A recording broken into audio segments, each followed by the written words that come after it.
What's going on? Caught with the Card Guys. Mike Sanders, longtime friend. We're here at the Minerva tournament. You ended up top 8. Sadly, but not sadly. I mean, aren't you happy that you didn't bubble finally for the first time in years? Yeah. Awesome. Well, what'd you play? Why did you play it? What were your rounds? PK Fire.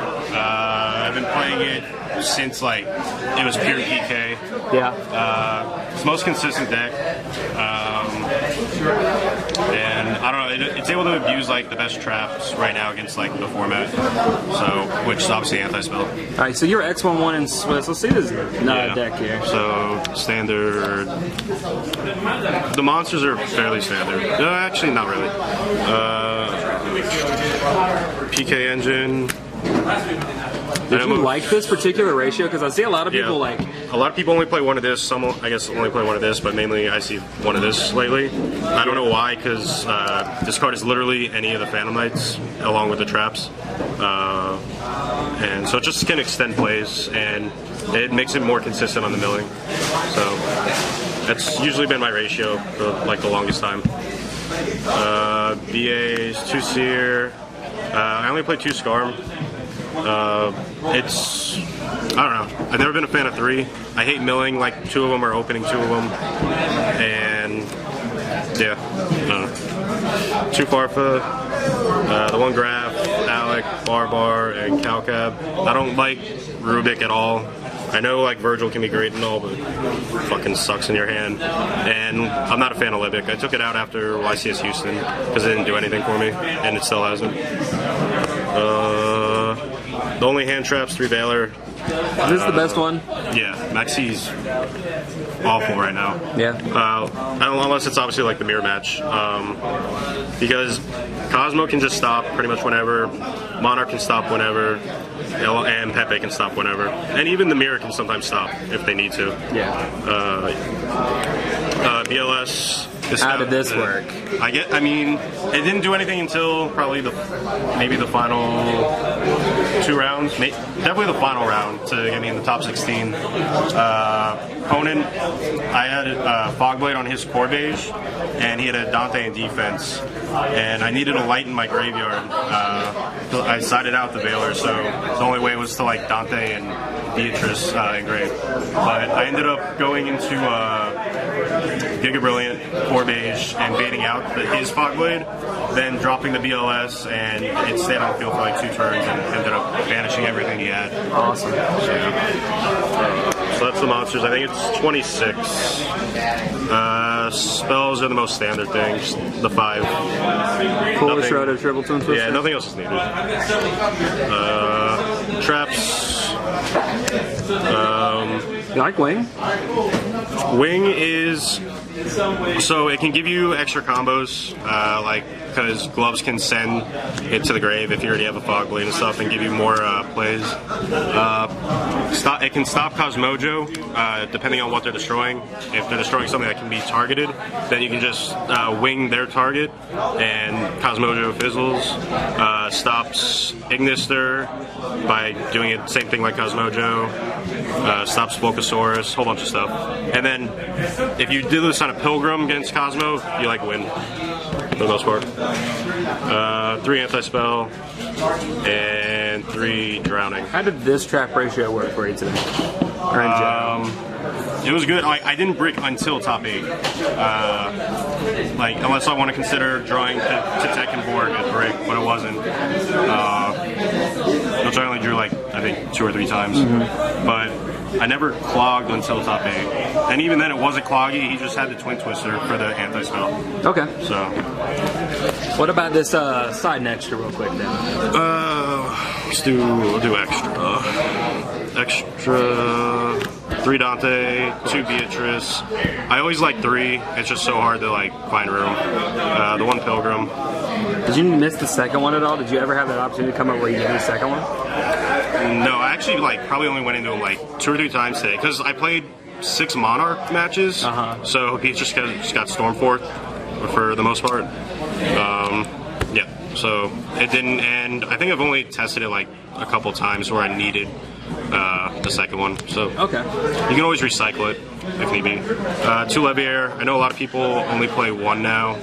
My reasoning is it's a free F-Zero that gives you then another XYZ, usually like a Dante or Break Sword. And so you have the F-Zero, that, and if you're going against Cosmos, it's usually around close to game at that point. Instead of just going one Levier, another rank 3 into F-Zero and just taking their guy. So it can give you game a lot easier. 2 Break Sword. Not bad. These guys, the bugs. How many times you go into this? I see a lot of people going into them more and more often. Oh yeah, like at any time, like if your opponent like has defense position monsters, is like definitely one of the go-to plays. So like the mirror match, for example, that's a really big one. Yeah, spinning, like, because everyone goes into a defense position, Beatrice if they have it. If not, Dante's obviously in defense. And they can put someone like in the mirror so far behind if they don't feel like they're Dante at back. I actually used. It was against like a pendulum deck earlier in the rounds. I used the adding of the Giga Brilliant back to it like 3 times, like 3 straight turns. I just kept like switching Cloak constantly. So the 1 Rebellion, F-Zero, and I went with Gaia Charger. A lot of people, I guess, don't know or. Alright, first off, I don't play Nightmare Shark. I never regretted it. It's never come up in testing over the last like 2 months that I needed it at any point. Today it never came up. But I guess a lot of people don't know you can just go Gaia Charger over the core beige. Yeah. So that's another, and obviously it can go over Beatrice, so. Okay. Yeah. And then side deck. 3 Vanities. They were not too relevant since I played 6 Monarch. It was just good in the 2 mirror matches I played. 2 Flying Sea. I also think Reaper is an awful card. Unless you open it, then it's, I guess, good. But this is good like at every single point in the mirror match for the most part, unless you're like super far behind. But yeah, it happened in round 7. Zane he ended up, I guess, drawing a Reaper after I already had 2 Dantes out, and he ended up just pitching it to get rid of my Beatrice out of my hand. So he went neg-1, which is what the card is. It's complete neg-1. Doesn't stop you from playing, while this card does stop you from playing, and can clear your board at the same time. So the card's definitely better. I added these this morning because I figured I needed something else for Cosmo. Didn't play any, so I never sided them, but still a really good card. Econ. How good was this? I don't think it ever like helped me in any way. It helped me once to get rid of a Flying Sea, but otherwise it never really came up. There's no like Dante to take control of, or I don't know. I always had Fogblade for the Flying Seas usually, so 3 Deflector, of course. Yeah, like you have to right now, and 3 Full House. Didn't side it once. Yeah, and 6 Monarch.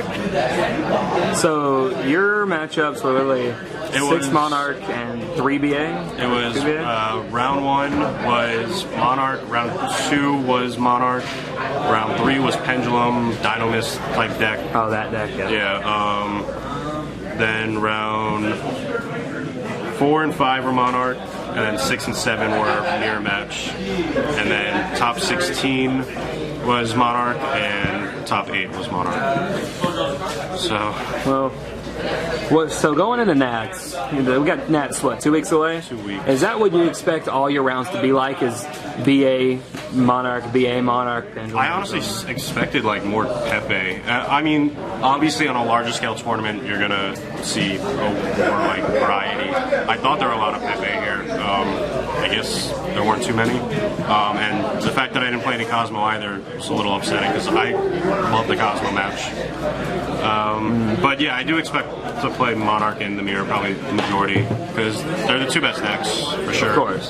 So awesome. Yeah. Well, Mike, congrats on top 8. Thanks, bud. Even though, shit happens, man. Yeah. We're going to see you at Nats when you top, right? Hopefully. Awesome. Well, this has been Kyle and Mike with the card, guys. Later. Later.